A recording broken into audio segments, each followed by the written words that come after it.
ಶಿರಾ ತಾಲೂಕಿನ ಕಳ್ಳಂಬೆಳ ಪೊಲೀಸ್ ಠಾಣಾ ವ್ಯಾಪ್ತಿಯಲ್ಲಿ ಸಾರ್ವಜನಿಕರಿಗೆ ಇತ್ತೀಚಿನ ಕಳ್ಳತನಗಳು, ಸರಗಳ್ಳತನಗಳು ಮತ್ತು ಸೈಬರ್ ಕ್ರೈಂಗಳ ಬಗ್ಗೆ ಹಾಗೂ ವಿವಿಧ ಅಪರಾಧಗಳ ಬಗ್ಗೆ ಜಾಗೃತಿ ಕಾರ್ಯಕ್ರಮವನ್ನು ಹಮ್ಮಿಕೊಳ್ಳಲಾಗಿತ್ತು. ಅಪರಾಧ ತಡೆಗಟ್ಟುವಲ್ಲಿ ವಿದ್ಯಾರ್ಥಿಗಳ ಪಾತ್ರ ಬಹು ಮುಖ್ಯವಾದದ್ದು. ಕ್ಷಣ ಮಾತ್ರದಲ್ಲಾಗುವ ಅಹಿತಕರ ಘಟನೆಗಳ ಬಗ್ಗೆ ನಾವು ಎಚ್ಚೆತ್ತುಕೊಳ್ಳದೆ ಹೋದಲ್ಲಿ ನಾವು ಅದಕ್ಕೆ ತಕ್ಕ ಬೆಲೆ ತೆರಬೇಕಾಗುತ್ತೆ. ಈ ದಸೆಯಲ್ಲಿ ವಿದ್ಯಾರ್ಥಿಗಳು ಸಾಮಾಜಿಕ ಜಾಲತಾಣಗಳ ದುರ್ಬಳಕೆ, ಸೈಬರ್ ಕ್ರೈಂ ಇವುಗಳ ಬಗ್ಗೆ ಜಾಗೃತಿ ಹೊಂದುವುದು ಅತಿ ಅವಶ್ಯಕ ಎಂದು ಕಳ್ಳಂಬೆಳ ಪಿಎಸ್ಐ ರವೀಂದ್ರನಾಥ್ ತಿಳಿಸಿದರು.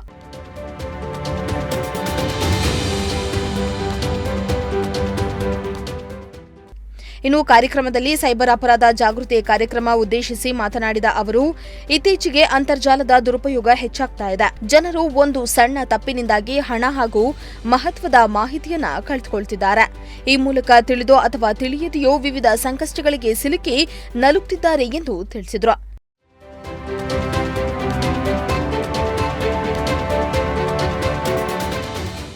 ಇನ್ನು ಕಾರ್ಯಕ್ರಮದಲ್ಲಿ ಕಳ್ಳಂಬೆಳ ಠಾಣೆಯ ಎಎಸ್ಐ ಶ್ರೀನಿವಾಸ, ಮುಖ್ಯ ಪೇದೆಗಳಾದ ಶಾಹಿದ್, ಕೃಷ್ಣಮೂರ್ತಿ, ಉಮೇಶ್ ಹಾಗೂ ರಜಿತ್ ಹಾಜರಿದ್ದರು. ಈ ಕಾರ್ಯಕ್ರಮದಲ್ಲಿ ಸರಗಳ್ಳತನ ಮತ್ತು ಇತ್ತೀಚಿನ ಸೈಬರ್ ಅಪರಾಧಗಳ ಬಗ್ಗೆ, ಅನಗತ್ಯ ಮೊಬೈಲ್ ಲಿಂಕ್ಗಳ ಬಗ್ಗೆ ಸಾರ್ವಜನಿಕರಲ್ಲಿ ಜಾಗೃತಿಯನ್ನ ಮೂಡಿಸಲಾಯಿತು. ಶ್ರೀಮಂತ್ ಪ್ರಜಾಶಕ್ತಿ ಟಿವಿ, ಶಿರಾ.